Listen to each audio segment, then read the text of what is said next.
America's #1 national television program on Asia.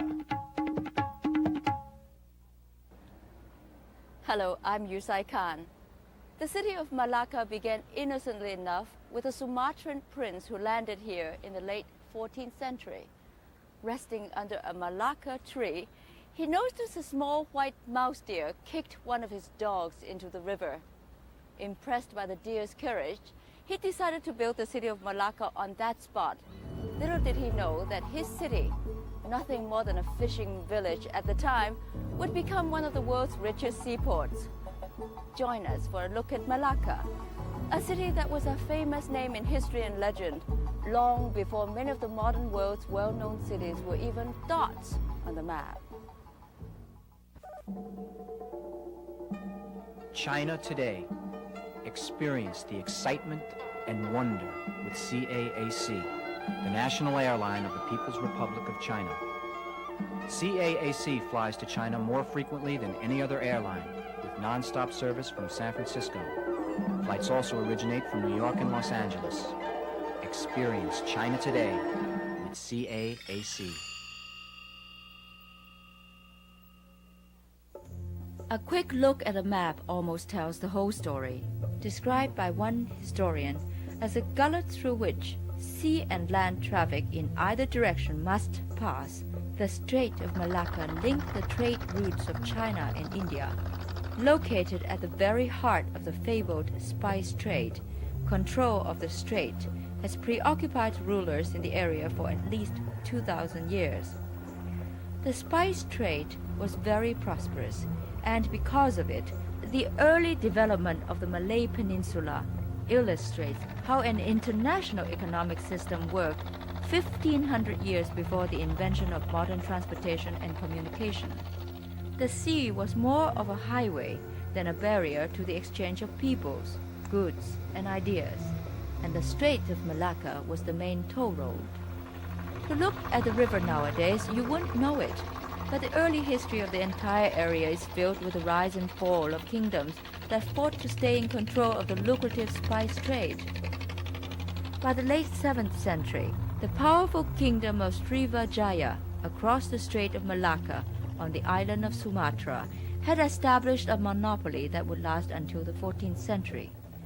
It is obvious that culture, politics, and commerce in the Malay world are very old. Unfortunately, details are scarce.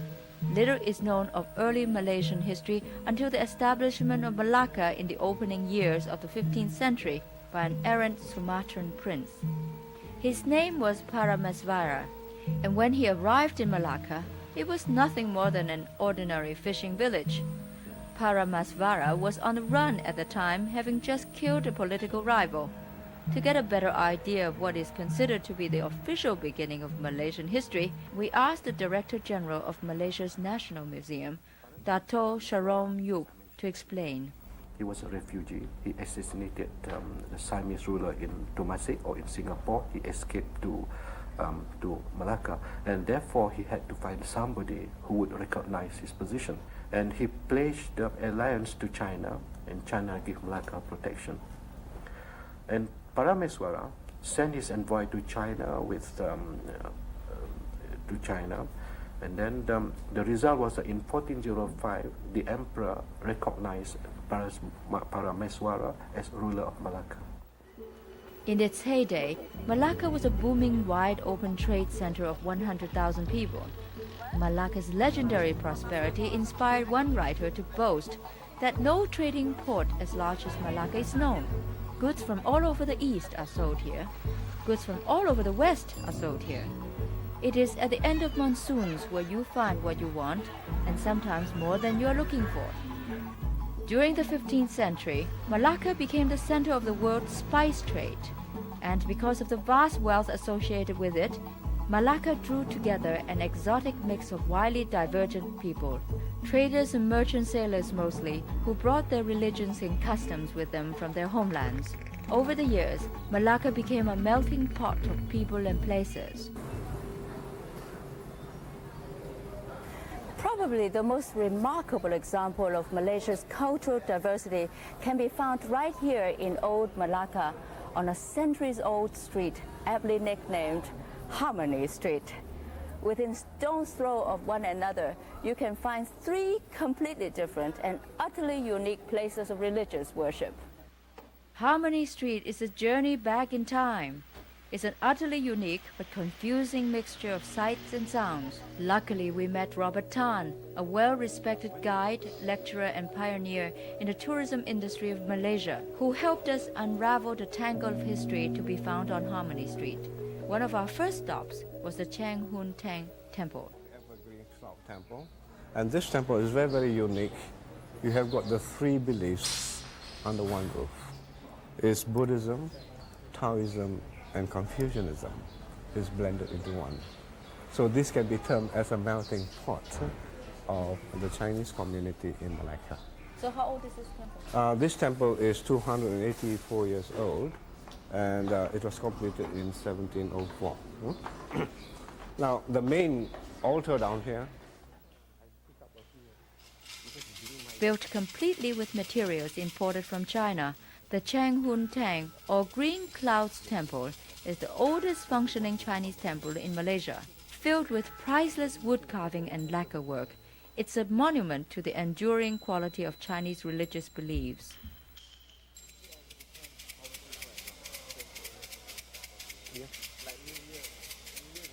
Although I couldn't resist this chance to see what fortune had in store for me, there was much more to be seen here.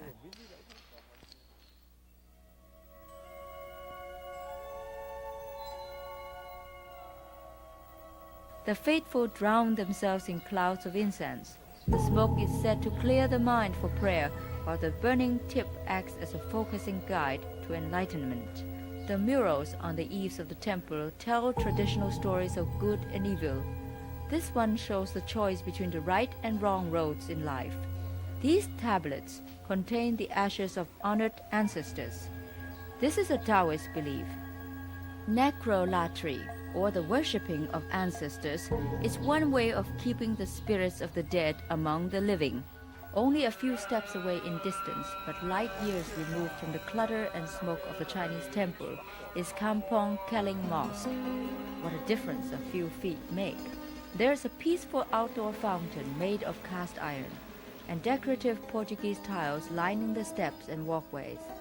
A sense of quiet pervades the atmosphere, even though a noisy street is just outside its walls. From the mosque's three-tiered roof, Sumatran in origin, to its open and airy, rug-lined marble interior with Corinthian columns and Victorian chandelier, the Mosque of Kampong Keling is a thoroughly unique blend of East and West. In a very real sense, is a living reminder that the Islamic religion of Malaysia had its beginnings in Malacca. But more surprises await you on Harmony Street. Literally a few steps away from Kampong Keling Mosque is another completely different religious experience entirely.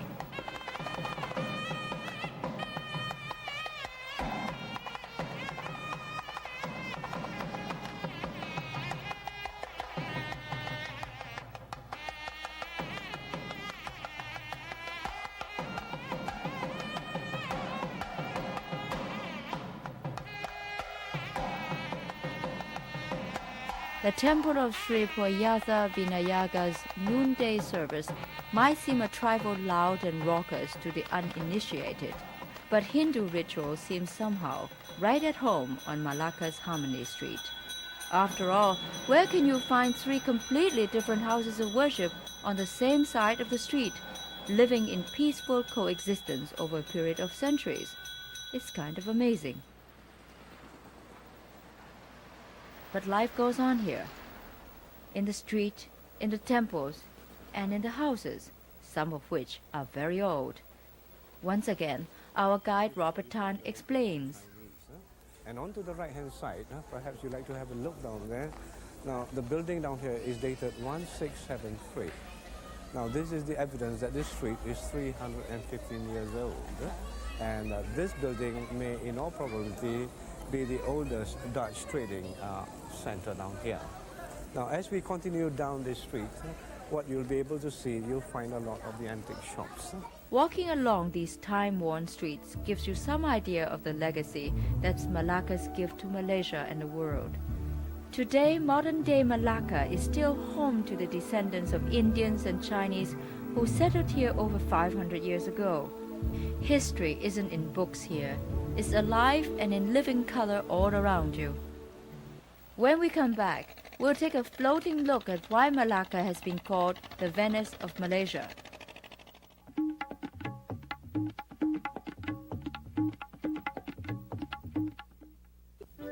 Probably one of the best ways to get a feel for Malacca is to take a cruise through town on a riverboat.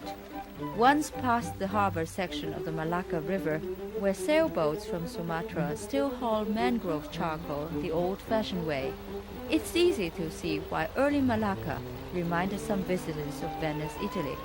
On one side, there's the Dutch stadhuis and town square. On the other, taking care to watch for a fishing boat passing by, are old Dutch houses clinging to the riverbank. There's fishing boats everywhere. Actually, over 1,900 fishermen ply their ancient trade in the rich waters of the Malacca Strait. Many of them live, work, and sleep on these boats. Farther upriver is the Central Market, built in 1934 by the British.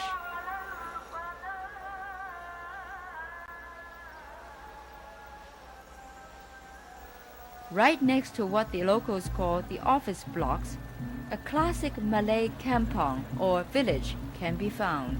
It seems fitting somehow that in this town of contrasts living in harmony, a traditional Malaysian village is located right next door to the steel and concrete of the central business district. Built on stilts for natural air conditioning, and in this case high tide, these traditional wooden houses reflect a centuries-old way of life. The contrast between the old and the new is everywhere. Here, if you look carefully, is the ruins of the Church of St. Lawrence built in the 1600s and destroyed by the Dutch. And there are the Gothic spires of the St. Francis Church built in 1849. Those of us with a particularly quick eye can catch a glimpse of another bit of living history. The marine iguana is probably Malacca's oldest resident. Unfortunately for him, though, he's considered a delicacy. Highly prized as a dinner table item, iguanas have become understandably shy over the centuries. Of course, no visit to Malacca would be complete without a look at the ancestral homes of the Babas and the Nunyas. Malacca's Straits-born Chinese can trace their lineage back hundreds of years to the times when their ancestors sailed here in junks to trade in silk, jewelry, and opium. The eminent Tun Tan Siew Sin, ex-Minister of Finance of Malaysia and currently Chief Executive Officer of multinational conglomerate Sin Dabi, can trace his family roots in Malacca back 8 generations. Speaking of his ancestral home in Malacca, built on a street that now bears his father's name, Tun Tan remembers. I thought originally that my great-grandfather built it, until one day looking at the old title deeds, I discovered one dated 1709. Well, my great-grandfather was even born in 1709. So then I concluded that he must have bought it. So that house is about 300 years old. The house, much like the Straits-born Chinese themselves, is a unique mixture of Victorian, Chinese, and Malaysian styles. Airwells, essential for comfortable living in the tropics, provide ventilation and natural light. Polished blackwood furniture and elaborately carved archways show the undeniably Chinese heritage. Portraits of Siew Sin's ancestors line the walls. You look at the portraits of my female ancestors of the last century. They don't wear Chinese dress, they wear Malay dress. And the food we eat is neither Malay nor Chinese, it's a combination of the both. And even our customs, and we speak Malay. In fact, I don't speak any Chinese, I speak Malay. Even my grandfather didn't speak Chinese, he spoke only Malay. My grandfather spoke Malay, not Chinese. Probably the most unique feature of the Straits-born Chinese is their adaptation and integration into Malaysian society.